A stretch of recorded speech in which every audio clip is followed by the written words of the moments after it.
শাইখ আব্দুর রাজ্জাক বিন ইউসুফ হাফিজ একটা কথা বলতেন মাঝে মধ্যে, যে তুমি মাস্টার ডিগ্রি পাস করতে পারো, তুমি বড় শিক্ষিত হতে পারো, তোমাকে যদি আমি মূর্খ প্রমাণ করতে না পারি, আমি মানুষের সামনে মুখ দেখাবো না। এরকম একটা কথা বলতেন না মাঝে মধ্যে।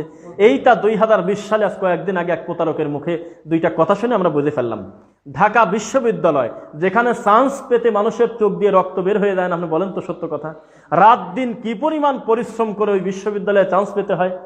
মানুষ চাকরির জন্য অত পরিশ্রম করে না, বিশ্ববিদ্যালয়ে চান্স পাওয়ার জন্য যে পরিশ্রম করে। একটা ছেলে চাকরি পেলে বাপ অত খুশি হয় না, ঢাকা বিশ্ববিদ্যালয়ে চান্স পেলে যত খুশি হয় ওই বাপ।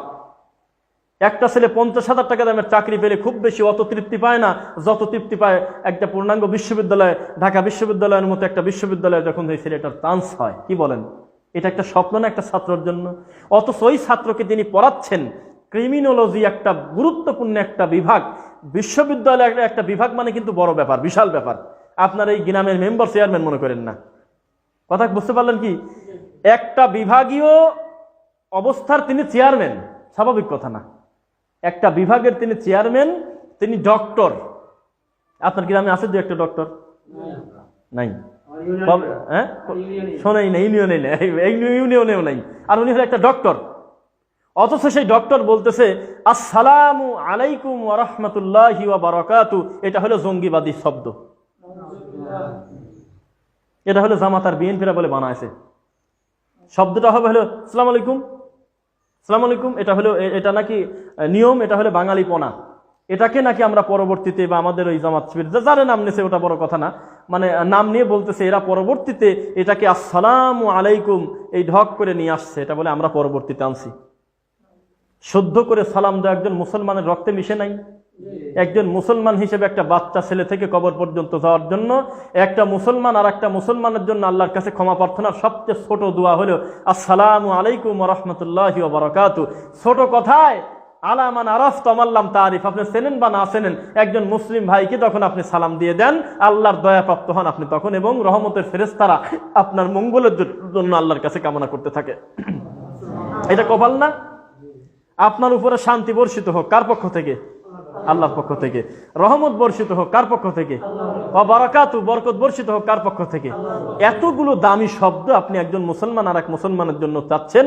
ওয়া ইযা হুয়্যিতুম বিতাহিয়্যাতিন ফাহাইয়্যু বিআহসানা মিনহা আও রুদ্দুহা, তোমাদেরকে কেউ যদি অভিবাদন করে, সালাম দেয়, তোমরা তার চাইতে উত্তম করে সালাম দাও।